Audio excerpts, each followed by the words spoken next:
Imagine o terror absoluto de um capataz de fazenda que, ao abrir a janela numa manhã silenciosa, não encontra o sol nascendo, mas sim 400 cavaleiros negros parados em formação de batalha, cercando completamente sua casa. Ninguém fala uma palavra.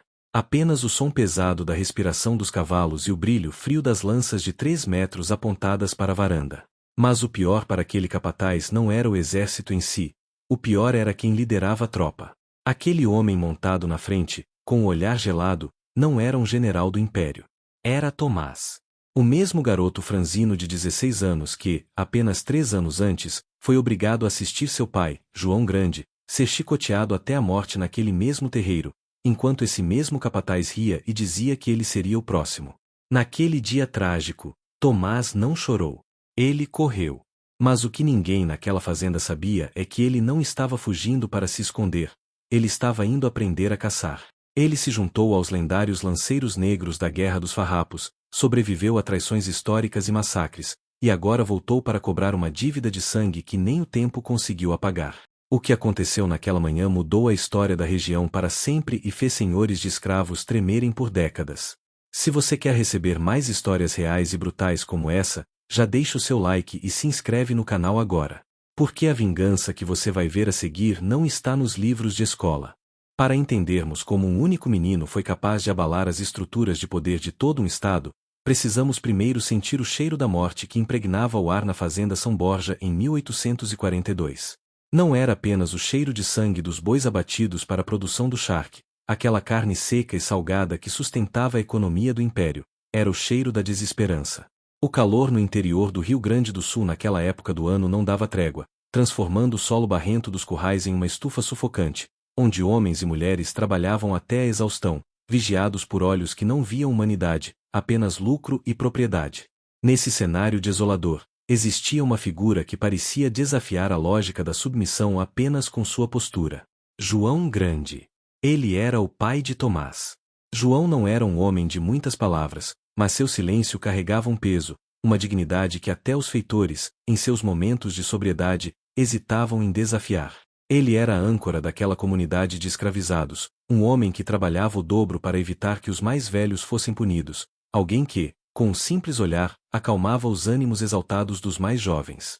Tomás, com seus 16 anos, olhava para o pai não apenas com amor, mas com uma reverência absoluta. Ele via em João a prova de que era possível manter a alma intacta mesmo quando o corpo estava acorrentado. Mas a tragédia da escravidão é que ela não precisa de um motivo grandioso para destruir vidas, ela precisa apenas de um capricho, de um dia ruim, de um momento de crueldade banal. E aquele dia pertencia ao capataz Silvério. Silvério era o oposto de João Grande em tudo. Onde havia dignidade em João, havia covardia em Silvério. O capataz era conhecido por sua brutalidade gratuita, mas naquela tarde específica, o demônio da cachaça já havia tomado conta de sua razão antes mesmo do meio-dia. Ele caminhava entre os tanques de salmoura procurando um erro, qualquer erro, algo que justificasse a raiva que ele sentia da própria vida medíocre. E o destino, cruel e indiferente, fez com que João Grande, o homem mais forte e cuidadoso da fazenda, tropeçasse. Foi um acidente estúpido, quase imperceptível. Ao carregar uma pilha pesada de couros já salgados, o pé de João cedeu na lama escorregadia. As peles caíram, sujando-se na terra úmida. O som das peles batendo no chão fez o tempo parar na fazenda. Outros escravos congelaram, sabendo instintivamente o que viria a seguir. João Grande, sem dizer uma palavra, imediatamente se abaixou para recolher e limpar o material, assumindo a responsabilidade silenciosa de consertar o erro. Mas para Silvério, aquilo não era um acidente, era a oportunidade que ele esperava meses para quebrar o espírito daquele homem que todos respeitavam demais. O capataz se aproximou, o cheiro azedo do álcool chegando antes dele, e o sorriso em seu rosto não era de quem via um prejuízo, mas de quem via diversão. A violência que se seguiu não foi corretiva, foi um espetáculo de sadismo. Silvério não gritou imediatamente.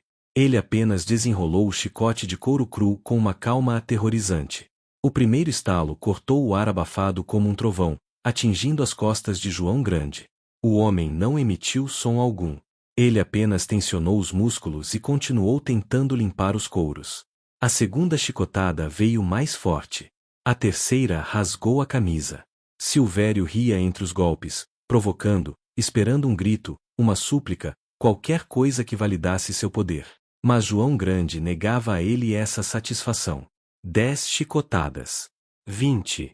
O sangue começou a se misturar com o suor e o sal das peles. A 30 golpes, o silêncio de João Grande já não era mais resistência, era biologia humana falhando. Quando passou de 50, o gigante desabou. Tomás assistia a tudo aquilo com o coração martelando contra as costelas, uma mistura de terror e uma fúria incandescente crescendo em sua garganta. A regra era clara: nunca intervir. Intervir significava a morte. Mas ver seu pai, seu herói, sendo desmantelado pedaço por pedaço na lama, quebrou algo dentro do garoto. Quando Silvério, insatisfeito com o desmaio da vítima, chutou o rosto de João Grande gritando para ele levantar, a barreira do medo se rompeu. Tomás não pensou. Ele não calculou as consequências. Ele apenas agiu. O garoto largou as ferramentas e correu, atravessando o terreiro num grito desesperado. Pai! Pai! Ele se jogou sobre o corpo do pai, tentando protegê-lo, tentando levantá-lo, suas mãos manchadas instantaneamente com o sangue daquele que lhe deu a vida. Silvério parou por um segundo, surpreso pela audácia, mas logo a surpresa deu lugar a uma alegria perversa. Agora ele tinha 2 alvos. Ele empurrou Tomás com brutalidade, jogando o garoto magro na lama. O capataz ergueu o chicote novamente, mas dessa vez, seus olhos injetados de ódio não miravam as costas largas de João, miravam o rosto aterrorizado de Tomás. Quer fazer companhia pro seu pai? Ele rosnou, preparando o golpe fatal. Foi nesse milésimo de segundo que o último ato de amor aconteceu. João Grande, que parecia inconsciente, movido por uma força que só um pai possui, lançou seu corpo ferido para frente. Não foi um movimento de luta, foi um escudo humano.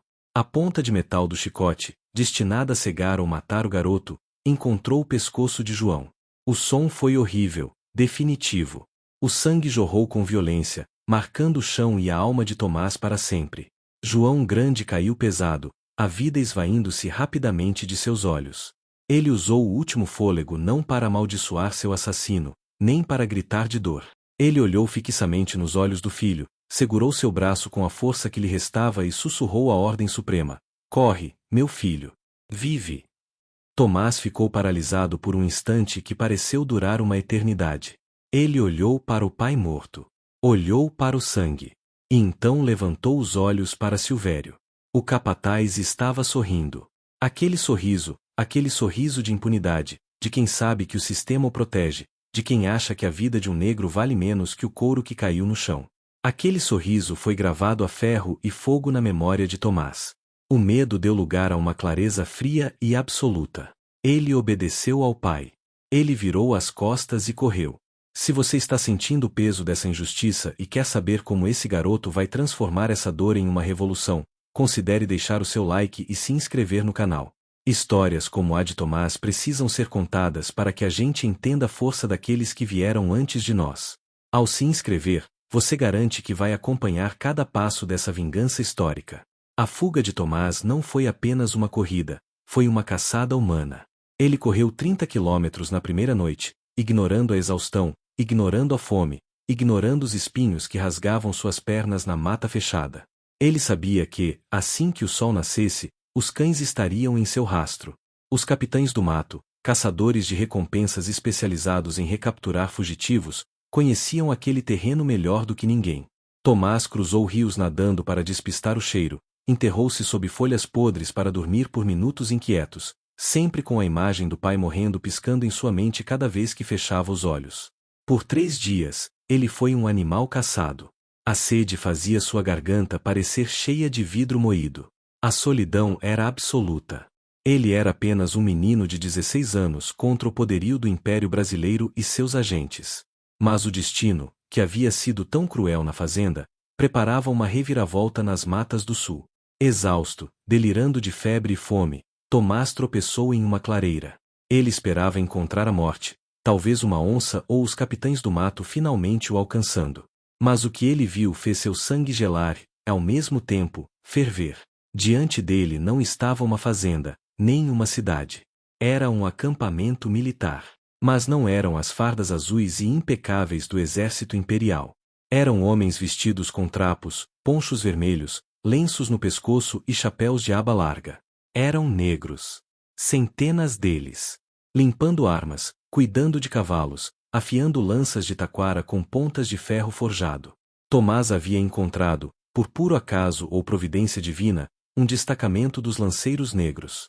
Para quem não sabe, o Rio Grande do Sul vivia a Guerra dos Farrapos, um conflito sangrento onde a província tentava se separar do Brasil. E a força de elite desse exército rebelde era composta por homens como Tomás, ex-escravos a quem foi prometida a liberdade em troca de lutar pela República Rio-Grandense. Tomás foi arrastado para o centro do acampamento, não como prisioneiro, mas como um irmão perdido. Foi lá que ele conheceu o homem que mudaria o resto de sua vida, o coronel Teixeira Nunes. Teixeira Nunes era uma lenda viva. Um homem branco que comandava o corpo de lanceiros negros com um respeito mútuo raramente visto naquela época. Ele olhou para o estado deplorável de Tomás, sujo, faminto, com os olhos arregalados de trauma. Mas Teixeira, veterano de 1000 batalhas, viu algo mais naqueles olhos. Ele não viu apenas medo. Ele viu ódio.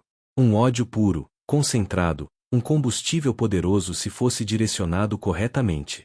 O comandante se aproximou, ofereceu um cantil de água ao garoto e falou com uma voz que não admitia réplicas, mas que carregava uma estranha compaixão guerreira. Você tem 2 caminhos agora, garoto.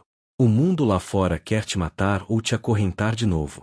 Você pode continuar correndo, se escondendo no mato como um bicho assustado pelo resto dos seus dias, esperando a morte chegar. Ele fez uma pausa, apontando para os lanceiros que treinavam cargas de cavalaria ao fundo, o chão tremendo sob os cascos. Ou você pode parar de correr. Nós fomos prometidos liberdade se lutarmos por esta república. Aqui, você não é propriedade de ninguém. Aqui, você é um soldado. E eu vou te ensinar a fazer cada homem que te persegue pagar com sangue. Tomás olhou para a lança fincada no chão ao lado do comandante. Ele lembrou do chicote. Lembrou do sorriso de Silvério. A inocência de seus 16 anos havia morrido 3 dias atrás, junto com seu pai. O que restava ali era um recipiente vazio esperando para ser preenchido por um propósito. Ele não queria apenas liberdade. Liberdade parecia pouco. Ele queria justiça. E se a justiça não existia nos tribunais dos homens brancos, ele a buscaria na ponta de uma lança. Tomás ergueu o olhar para Teixeira Nunes, sua voz rouca saindo firme pela primeira vez em dias. Eu não quero apenas me esconder, Senhor. Eu quero aprender a matar. Naquele momento, o filho do escravo morreu, e o lanceiro nasceu. Mas ele não tinha ideia de que o treinamento que estava prestes a começar faria dele não apenas um soldado, mas uma lenda temida em toda a fronteira. O caminho para a vingança estava apenas começando, e o preço a ser pago seria alto. O treinamento não começou com glória, nem com discursos motivacionais ao nascer do sol. Começou com dor. Muita dor. Para transformar um garoto de 16 anos, que até então só conhecia a enxada e o peso dos couros, em uma máquina de guerra capaz de enfrentar a elite do exército imperial, era preciso quebrar o corpo para reconstruir o espírito. A rotina imposta pelos lanceiros negros não era apenas rigorosa, ela era desumana para quem não tivesse um motivo muito forte para continuar respirando. E Tomás tinha o motivo mais forte de todos. Todos os dias, antes mesmo que o galo cantasse ou que a neblina gelada do Pampa Gaúcho se dissipasse, Tomás já estava de pé. Às 4 da manhã, o frio cortante do sul penetrava nos ossos, mas ele não se permitia tremer. O aquecimento não era correr, era montar. A simbiose entre o cavalo e o homem precisava ser absoluta. No Pampa, um homem a pé é um homem morto. Tomás aprendeu a cavalgar não como quem usa um meio de transporte, mas como quem veste uma segunda pele. Ele aprendeu a dormir sobre a sela, a atirar em movimento, a se esconder na lateral do animal enquanto galopava a toda velocidade, tornando-se um alvo invisível para os fuzis inimigos. Mas a verdadeira extensão de sua alma se tornaria a lança. Não era uma arma qualquer. Eram hastes de taquara ou madeira de lei, com quase 3 metros de comprimento, rematadas por pontas de ferro afiadas como navalhas. No início, a lança parecia desajeitada nas mãos de Tomás, pesada, difícil de manobrar. Mas Teixeira Nunes e os veteranos ensinaram a ele a dança. Ensinaram que a força não vinha do braço, mas da velocidade do cavalo somada ao peso do corpo. Tomás passava horas, sob sol e chuva, estocando alvos de palha, repetindo o movimento 1000, 2000 vezes, até que seus músculos ardessem como fogo e suas mãos sangrassem. Ele não parava. A cada estocada, ele não via um boneco de palha. Ele via o rosto do capataz Silvério. A cada golpe que rasgava o alvo, ele imaginava a justiça sendo feita.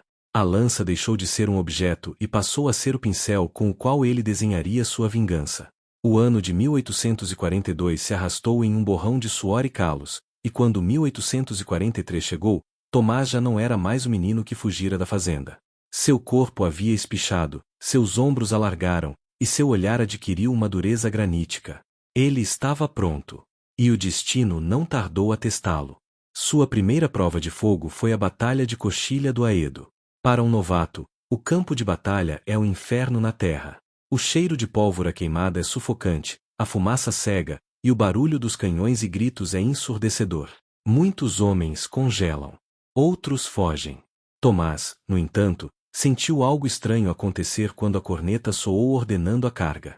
O mundo ao seu redor entrou em câmera lenta. O medo, que ele esperava sentir, simplesmente não apareceu. Em seu lugar, veio um frio na barriga, uma clareza gelada e calculista. Quando a cavalaria dos lanceiros negros avançou, o chão tremeu como se um terremoto estivesse rasgando o Rio Grande do Sul. Tomás estava na linha de frente. Ele viu a infantaria imperial tentar formar quadrados defensivos, viu o terror nos olhos dos soldados inimigos ao verem aqueles centauros negros vindo em sua direção. No momento do impacto, Tomás não fechou os olhos. Ele guiou sua lança com precisão cirúrgica.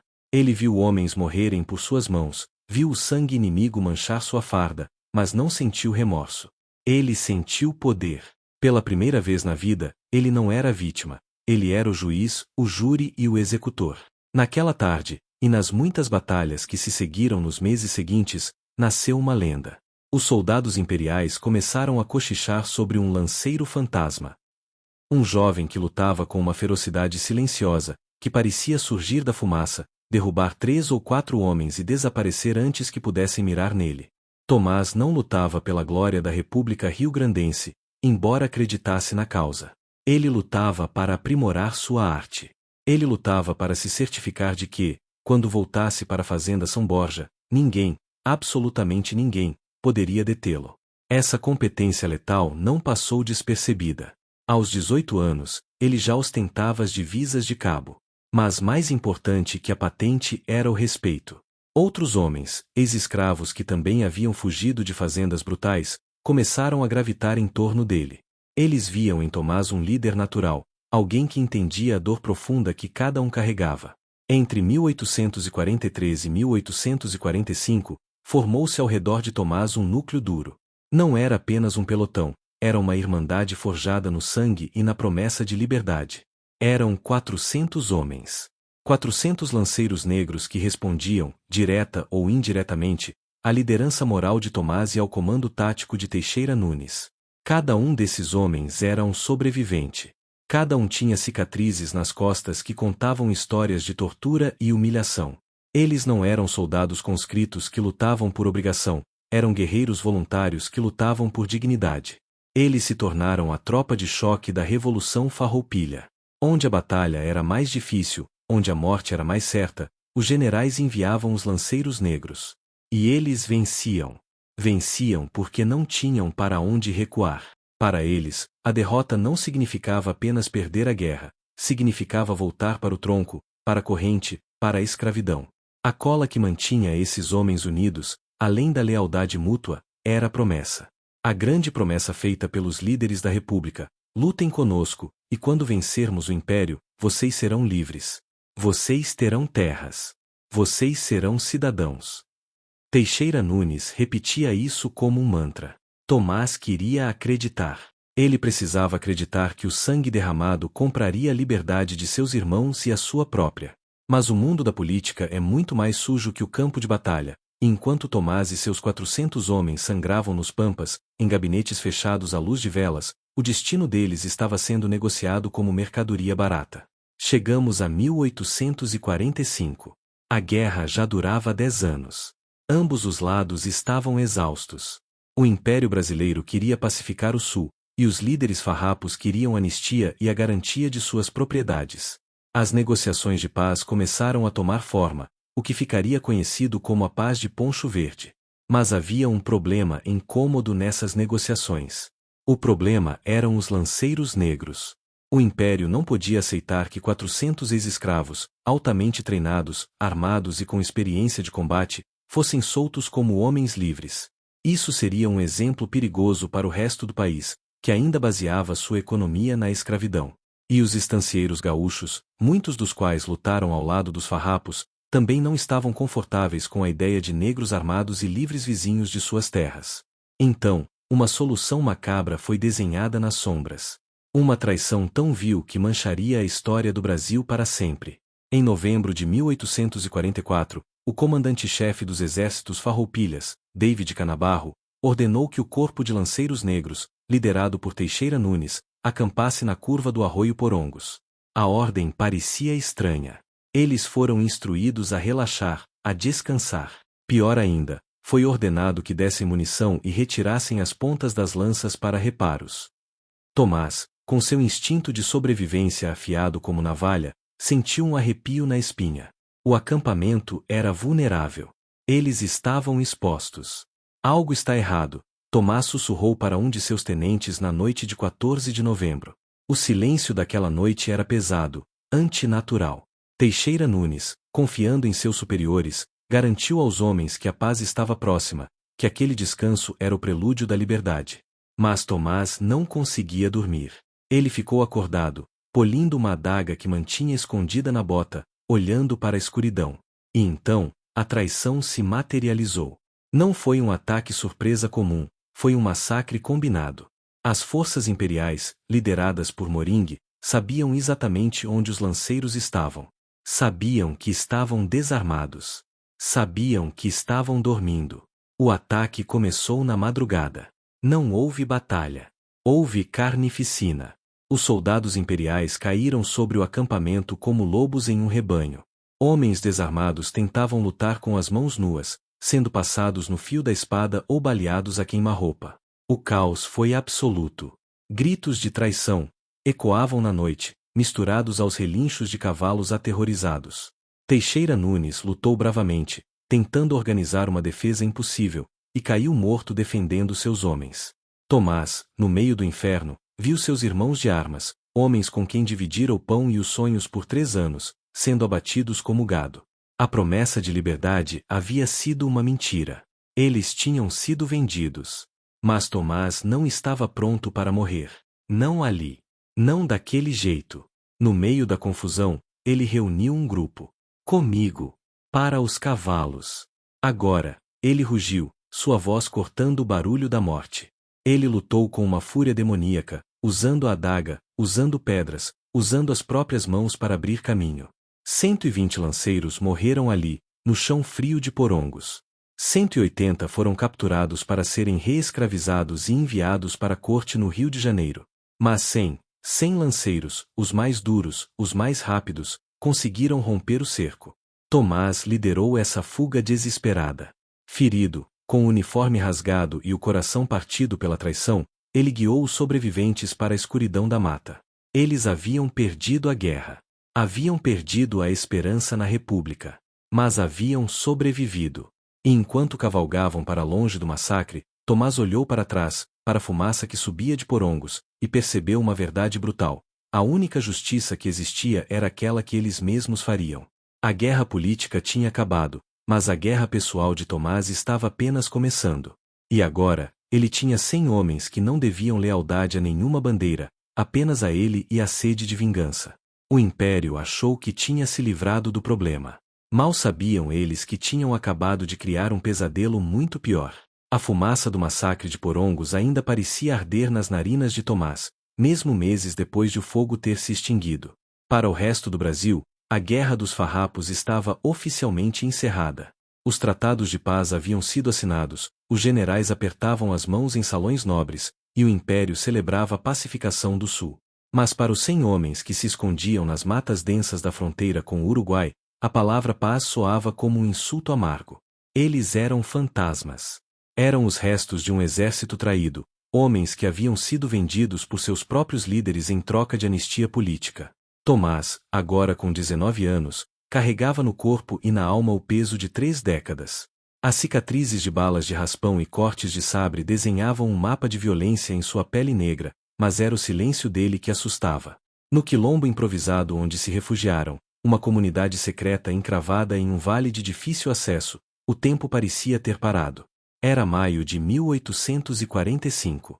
Enquanto o mundo lá fora seguia seu curso, Tomás passava os dias afiando obsessivamente a ponta de sua lança. Ele não falava sobre o futuro. Ele não falava sobre terras ou liberdade. Ele apenas esperava, como uma tempestade que aguarda a mudança do vento para desabar. Os 99 homens que o seguiam estavam na mesma letargia tensa. Eram veteranos de elite, a cavalaria mais letal que o continente já vira, agora reduzidos a caçar tatus e colher raízes para sobreviver. A frustração era palpável. Eles tinham a habilidade de derrubar batalhões, mas não tinham inimigo. Até que o inimigo, ou pelo menos a notícia dele, veio até eles. A chegada de um fugitivo ao quilombo era sempre um evento, mas a chegada daquele homem específico trouxe uma eletricidade diferente ao ar. Ele vinha do interior, da região das charqueadas, arrastando uma perna ferida e com as costas marcadas por feridas recentes, ainda purulentas. Quando os lanceiros o cercaram, oferecendo água e comida, o homem começou a falar sobre os horrores de onde vinha. Ele falava da fazenda São Borja. Tomás, que estava sentado afastado, limpando um fuzil velho, congelou. O nome da fazenda agiu como um gatilho, disparando memórias que ele lutava para manter sob controle. Ele se aproximou do fugitivo, a sombra de sua figura alta cobrindo o homem caído. Quem fez isso em você? Tomás perguntou, a voz baixa, mas vibrando com uma intensidade perigosa. O fugitivo cuspiu sangue no chão antes de responder. O diabo. Chamam ele de Silvério. O capataz. O homem fez uma pausa para respirar, sem saber que estava falando com o filho da vítima mais famosa daquele algoz. Ele está pior agora. Desde que a guerra acabou e os soldados voltaram, ele se sente intocável. O coronel deu carta branca para ele. Ele matou 3 nos últimos meses. 3 homens bons. Todos no chicote. O silêncio que se seguiu foi absoluto. Mas o fugitivo continuou, sem perceber o perigo crescente ao seu redor. E o pior é que ele se gaba. Ele bebe cachaça na varanda e conta histórias. Conta de um tal de João Grande. Diz que foi o dia mais feliz da vida dele ver o gigante cair. Diz que o filho do homem fugiu como um rato e deve ter morrido na mata. Ele ri disso. Ele ri da morte. Naquele momento, algo fundamental se quebrou dentro de Tomás. Ou talvez, algo tenha finalmente se consertado. A incerteza, a falta de propósito, a dor da traição de Porongos, tudo isso evaporou. O que restou foi uma clareza cristalina. Silvério não tinha apenas matado seu pai, ele estava profanando sua memória. Ele estava transformando o sacrifício final de João Grande em uma piada de bar. Tomás se levantou. Ele não gritou. Ele não chorou. Ele apenas olhou para os 99 homens ao seu redor. Homens que haviam perdido tudo. Homens que não tinham família, não tinham pátria, não tinham bandeira. Nós fomos traídos pelo Império. Tomás começou, sua voz ganhando força, ecoando nas paredes do vale. Fomos vendidos pela República. Disseram que nossa luta não valia nada. Disseram que deveríamos morrer em silêncio em Porongos. Ele pegou sua lança, a madeira gasta pelo uso, a ponta brilhando fria. Mas este homem, este capataz, ele acha que o mundo voltou ao normal. Ele acha que pode matar nosso povo e rir. Ele acha que nós morremos. Tomás cravou a lança no chão com violência. Nós voltamos. Não houve votação. Não houve debate. Aqueles 100 homens se levantaram como um só corpo. O propósito que lhes fora roubado na guerra política havia sido devolvido na forma de uma vingança pessoal. Se você quer ver como essa irmandade vai cobrar cada gota de sangue derramado, não esqueça de deixar seu like e se inscrever, porque a marcha que começa agora é o tipo de história que a história oficial tentou apagar. A preparação para a partida foi metódica e assustadora. Não eram mais fugitivos desesperados, eram soldados se preparando para uma campanha. Ferraduras foram trocadas, sela e arreios remendados com couro cru, pólvora foi distribuída grama a grama. Eles tinham fuzis roubados, sabres com fio gasto e suas inseparáveis lanças. Mas a arma mais poderosa que carregavam era a total ausência de medo da morte. Para um homem que já se considera morto, nenhuma batalha é impossível. A jornada de volta cobria 200 quilômetros de pampa aberto. Em tempos normais, um grupo de 100 negros armados viajando juntos seria interceptado pela Guarda Nacional em questão de horas. Mas estes não eram tempos normais, e aquele não era um grupo comum. Eles cavalgavam em formação militar cerrada, o som de 400 cascos batendo em uníssono criando um trovão baixo que anunciava sua chegada muito antes de serem vistos. Eles não se escondiam. Pelo contrário, Tomás escolheu a rota principal. Ele queria ser visto. Ao passarem pela primeira fazenda no caminho, a reação foi instantânea e reveladora. Os vigias nas torres, acostumados a atirar em escravos fugitivos solitários, viram aquela coluna de cavalaria se aproximando e, em vez de soarem o alarme de ataque, tocaram o sino de recolher. Portões foram trancados. Capatazes que costumavam andar com o peito estufado correram para dentro das casas grandes, trancando janelas e portas. A reputação dos lanceiros negros havia chegado antes deles. As lendas sobre o lanceiro fantasma e seus demônios imortais haviam se espalhado pelos galpões e senzalas. Ninguém ousou disparar um único tiro. Havia um entendimento tácito, um medo primal que gelava o sangue dos senhores de terra. Aqueles homens não estavam ali para saquear ou roubar gado. Eles tinham um destino certo. A passagem dos lanceiros pela região foi como a passagem do anjo da morte bíblico. Quem ficasse quieto e escondido, talvez sobrevivesse. Quem tentasse impedir a marcha, seria atropelado. Durante 3 dias e 3 noites, eles avançaram.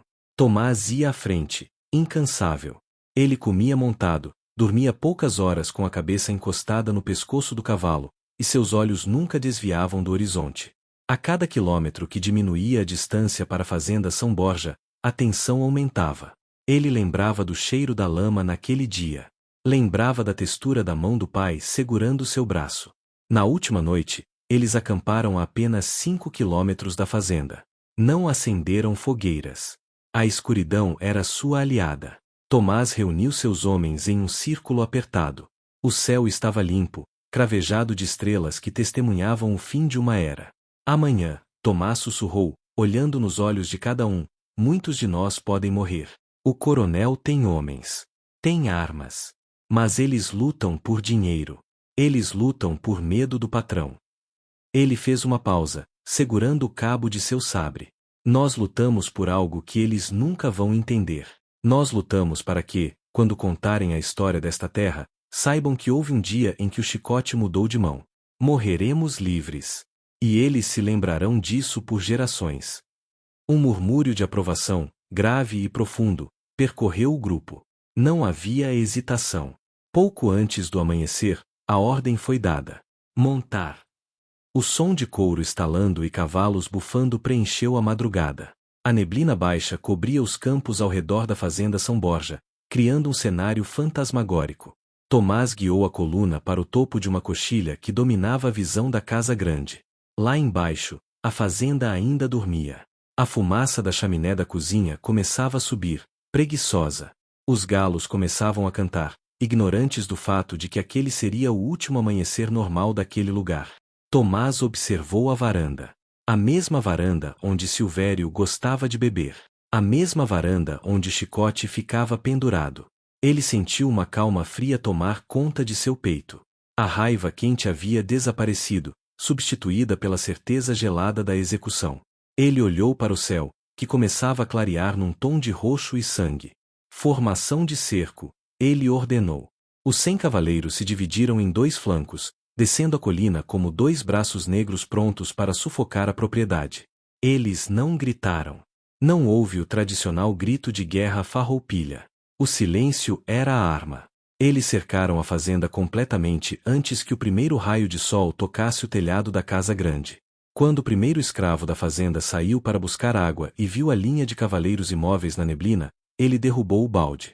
O barulho do metal batendo no chão foi o sinal. A fazenda acordou. Mas não acordou para o trabalho. Acordou para o julgamento. Tomás, isolado à frente de seus homens, ajustou o lenço vermelho no pescoço. Ele tocou os flancos de seu cavalo e avançou passo a passo em direção ao portão principal. Ele não era mais o menino que fugira chorando. Ele era o pesadelo que havia retornado.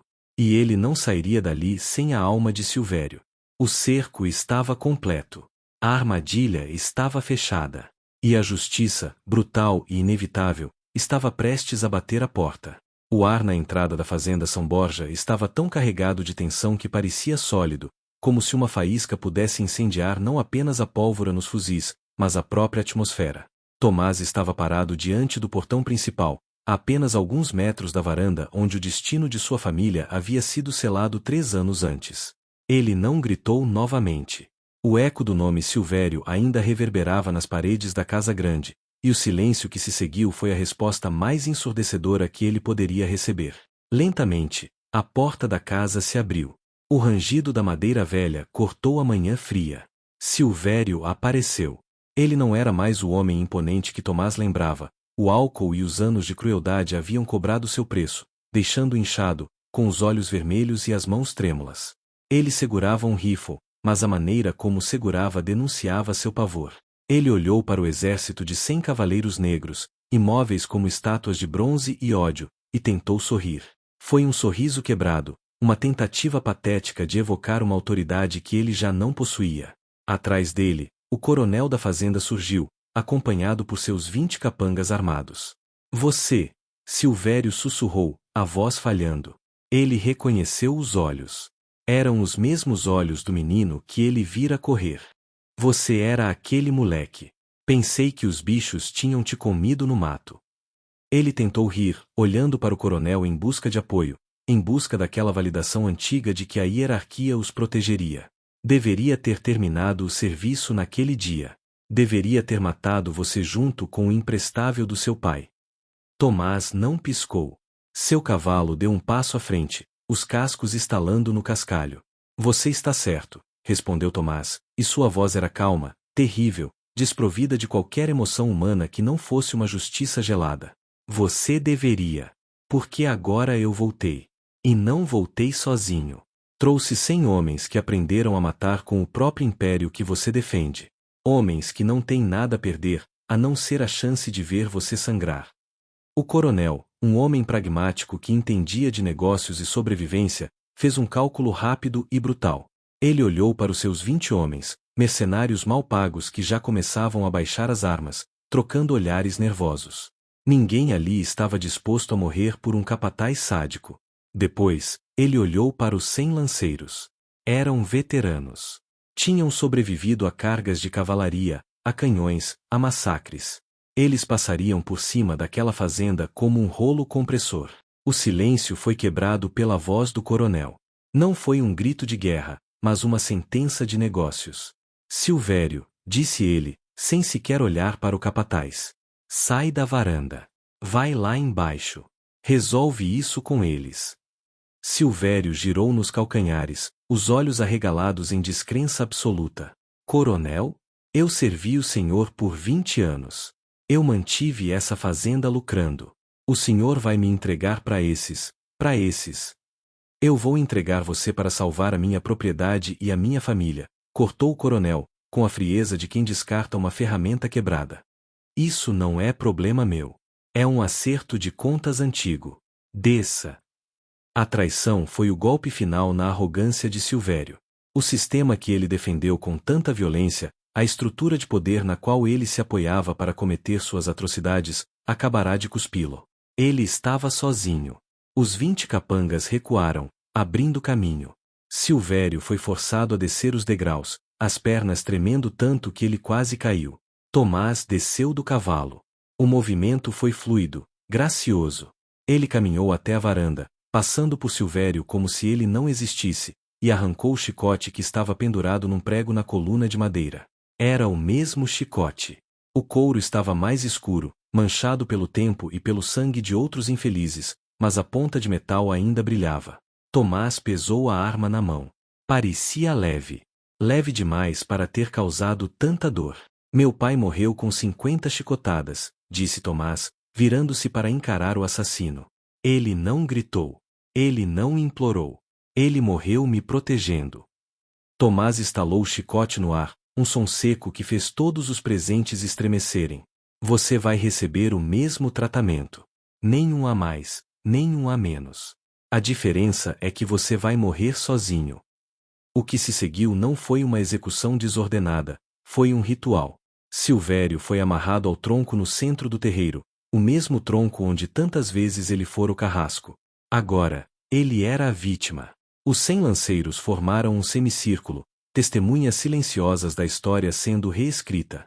Os escravos da fazenda saíram das senzalas, observando com um misto de terror e fascínio incrédulo. Tomás ergueu o braço. O primeiro golpe desceu. Gritaram os 100 lanceiros em uníssono. A voz coletiva trovejou pelo vale. Silvério gritou imediatamente. Um grito agudo, vergonhoso, sem nenhuma dignidade. 2. O couro rasgou a camisa e a pele. 3. A contagem prosseguiu, metódica, implacável. A cada número, Tomás expurgava um pouco do veneno que carregava na alma há 3 anos. Ele via o rosto do pai. Via a lama. Via a fuga. Na 20ª chicotada, Silvério já não gritava palavras, apenas uivos ininteligíveis. Na 30ª, o silêncio começou a tomar conta dele. Na 40ª, o corpo do capataz pendia flácido nas amarras. Quando o número 50 ecoou, gritado por 100 gargantas roucas, Tomás parou. Seu braço não tremia. Ele não sentia prazer, apenas a sensação de um dever cumprido, como fechar um livro pesado que ficou aberto por tempo demais.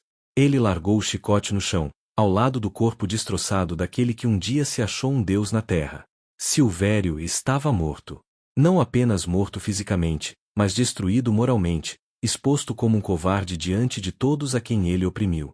Tomás se aproximou do corpo, olhou uma última vez e sussurrou, baixo o suficiente para que apenas os mortos ouvissem: meu pai morreu para que eu vivesse.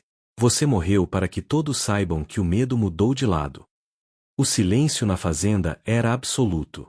O coronel, pálido na varanda, sabia que sua vida estava por um fio.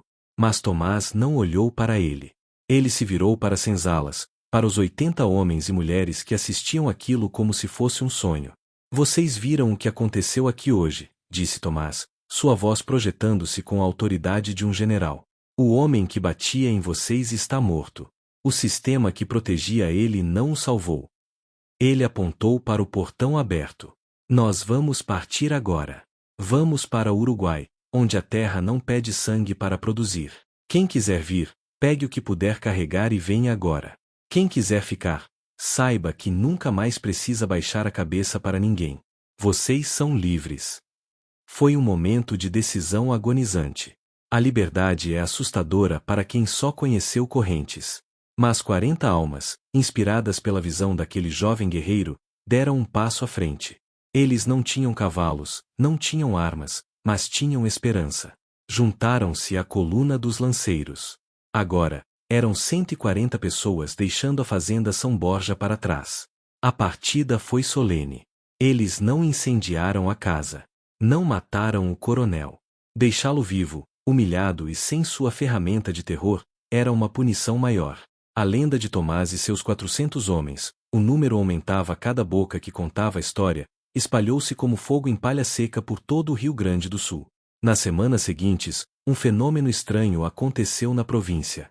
Capatazes conhecidos por sua crueldade começaram a pedir demissão em massa.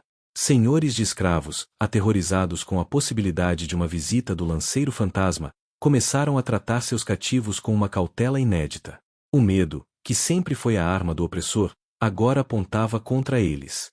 Ninguém sabia onde Tomás estava, e essa incerteza era sua maior proteção. O grupo cruzou a fronteira em segurança. No Uruguai, longe das garras do Império Brasileiro e das traições da República Rio-Grandense, os lanceiros finalmente desmontaram. Eles enterraram suas lanças, não como quem desiste, mas como quem conclui uma obra. Alguns se alistaram no exército uruguaio, outros se tornaram peões livres nos Pampas Platinos. Tomás nunca mais voltou ao Brasil. Ele usou a força de seus braços para construir, não para destruir. Ergueu uma pequena casa de pedra, cultivou a terra, casou-se com uma mulher livre e viu seus filhos nascerem longe da sombra do chicote. Ele viveu até os 64 anos, uma idade avançada para quem viveu tantas guerras. Mas a memória daquele dia nunca o abandonou. Em seu testamento, lido por seu filho mais velho em 1855, havia uma instrução peculiar.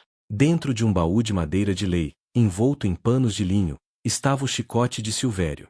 Aquele objeto de tortura, agora ressecado e quebradiço. Junto a ele, um bilhete escrito com a caligrafia trêmula de um velho guerreiro. Asterisco: não guardo isto por orgulho. Guardo por aviso. Deixe que seus filhos vejam. Deixe que eles toquem. Para que nunca esqueçam o que o homem é capaz de fazer com o outro, e para que nunca esqueçam o que acontece quando a justiça tarda, mas não falha. Nunca deixem ninguém esquecer o que acontece quando oprimem demais. Asterisco. A história de Tomás é a prova de que, mesmo nas épocas mais sombrias, a coragem de um único indivíduo pode acender uma fogueira que queima gerações de injustiça. Se você chegou até aqui e sentiu o peso dessa jornada, se você acredita que essas histórias de resistência precisam ser ouvidas para que nunca sejam esquecidas, eu peço que você se inscreva no canal agora. Não deixe essa memória morrer. Clique no botão de inscrição, ative o sino e junte-se a nós, porque a história está cheia de heróis que os livros tentaram apagar, e nós vamos trazer todos eles de volta à luz. Até a próxima!